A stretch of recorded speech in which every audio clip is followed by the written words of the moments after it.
అంటే చంద్రబాబు నాయుడు పురేంద్ర వేరు వేరు పార్టీలు ఉండొచ్చు, కానీ అల్లు అర్జున్ మాత్రం ఆయనకు రాజకీయ స్వేచ్ఛ ఉండద్దు, వ్యక్తిగత స్వేచ్ఛ ఉండద్దు, ఆయన సొంత అభిప్రాయాలు ఉండకూడదా?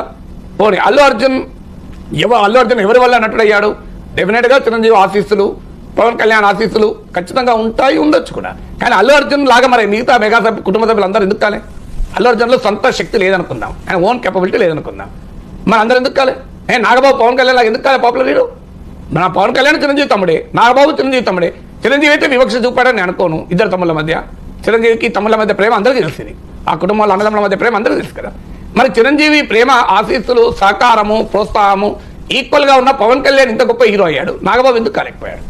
అంటే ఇక అంటే పవన్ కళ్యాణ్ ఏమీ లేదు, చిరంజీవి తమ్ముడు కనుకనే ఆయన హీరో అయ్యిండు, లేకపోతే ఆయనకు ఏమీ లేదా? పవన్ కళ్యాణ్కు జూనియర్ ఎన్టీఆర్కి ఏమీ లేదా? రామారావు మనవడు, ఎన్టీఆర్ మనవడు కనుకనేనా? మరి ఎన్టీఆర్ మనవడైతే ఎన్టీఆర్ మనవలందరూ ఎందుకు హీరోలు కాలే? ఎన్టీఆర్ కొడుకులందరూ ఎందుకు హీరో కాలే? హరికృష్ణుడు నటించింది కదా చిన్నప్పుడు, నా గుర్తు మహాభారతానికి సంబంధించిన